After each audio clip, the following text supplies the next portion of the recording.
Street Plaza. Jeremiah, he's just on his bike.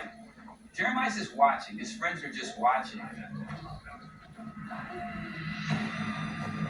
We learn a red Mustang pulls up, and two men emerge from this red Mustang.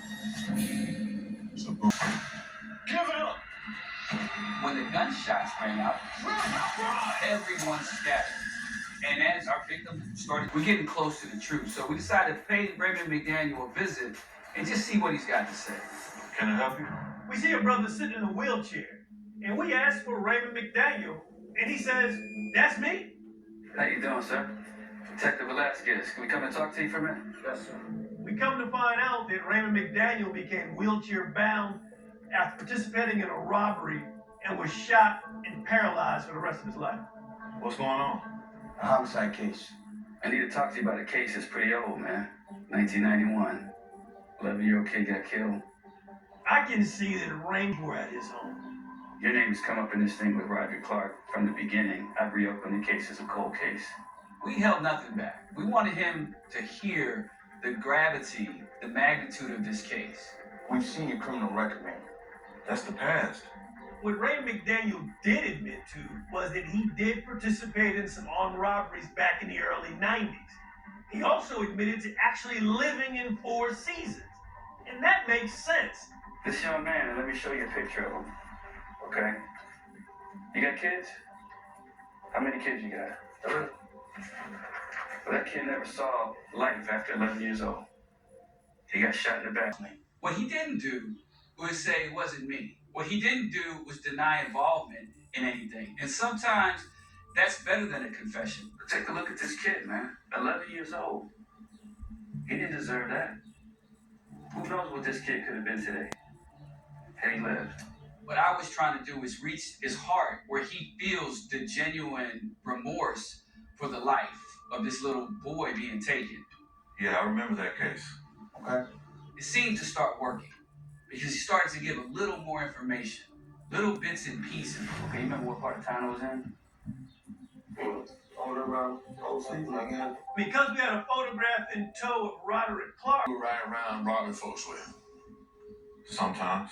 This was a beautiful moment. Raymond McDaniel is cleaning up all the edges on this murky homicide that now has legs. You need to get out in front of this thing. Because this guy right here, your boy, Clyde, he's going to be singing. You know what? Let's do something. Just give me a call when you want to tell me everything. So we leave Raymond McDaniel to kind of marinate on this shocking new information. So now it's 5 days later after the Roger Clark interview. Thanks for coming down here. Raymond McDaniels agrees to come in for an interview. So I'm going to be straight with you, man. We have enough to lock you and Roderick up for this boy's murder back in 91. As I'm watching this interaction between Raymond McDaniel and my partner, I can tell this brother, these facts hit different. He's going to give it up. Tell us what happened that night. Were you in that stolen red Mustang? Yeah. Raymond McDaniel says they were literally on a robbing spree. They were just driving through the neighborhood looking for people, looking for victims, anyone they could find. Yo, man. Check it out. Yeah, they got stacks over there. So do you know those fellas y'all robbed? Nah, it just seemed like an easy lick.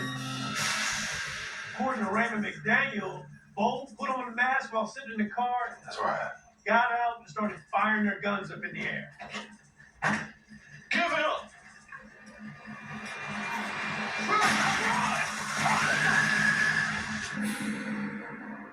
Raymond McDaniel admitted that this was a straight out robbery, that's what their intent was that night, to get money and rob people. And that as the people started running and shots were fired, they got their loot, they went upon their way. And afterwards, we ditched the car. Raymond McDaniel even says when they were done with their robbing spree, they dumped off the stolen Mustang right in front of Tanner's grocery. I mean, this brother's checking off all the boxes for it. But we ain't try to shoot no kids. Raymond McDaniel says they fired up into the air, but we know they fired directly into the crowd. Doesn't matter. Because both you and Rod did kill him.